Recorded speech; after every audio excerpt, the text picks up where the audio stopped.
Game loaded. Hi, and welcome to another edition of Lessons Learned with your host, Rafael Piñero. I just have one question.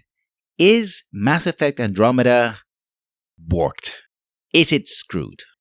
A lot of people commented and thought that it might release in 2016, but now it looks like it will be pushed back to 2017. Three major members of the team, senior developer, senior writer, and senior editor, have all left the project and left BioWare recently in the last month and a half.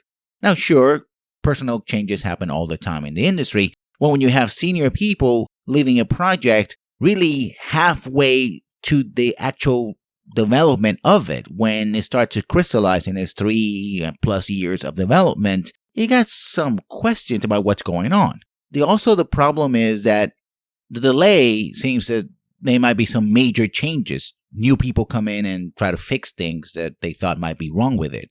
And also, I suspect that unlike the Mass Effect trilogy, Mass Effect Andromeda is more of a standalone.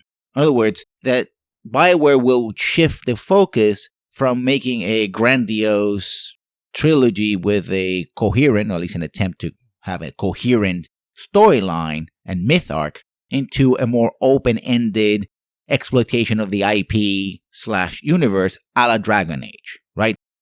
Different games set in the Mass Effect universe, maybe with different genres, such as FPS. There was supposedly an FPS that never came to fruition. Multiplayer games or multiplayer-only games, and even RTSs, that's real-time strategy, all set in the Mass Effect universe, perhaps in the part of the Mass Effect universe that Andromeda is supposed to be in. It's a completely different galaxy. But I don't think that the project is in complete trouble, but it may not come out as smoothly as people expect. One would think that with the experience of creating at least 3 Mass Effect games, plus others for iOS, that the development team would know how to play in the universe of Mass Effect. But perhaps they're shooting for something different.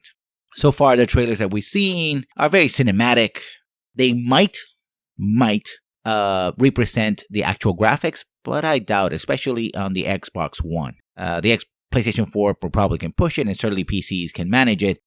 Current PCs or projected PCs that will be around in 2017, but not the Xbox One. Not at 60 FPS, though 30 FPS, etc., etc. So we'll see what happens. And also, delays mean that the game will be much more expensive. It means you have to spend more advertising dollars. You have to put more time and effort, which means more money. And that doesn't necessarily guarantee a better product. I like the fact that they're delaying it and they're not rushing it. We've seen what happens when BioWare gets rushed, and it's horrible. Dragon Age 2. And I'm hoping for the best. But I'm not so confident. Not right now. And I can see a lot of fans having their confidence shaken because of these news. Hopefully these changes are for the better. And I hope that we get a better product and a fresh start to the IP. As always, if you like this or any video on my channel, please comment and subscribe, and I'll see you when I see you. Good night.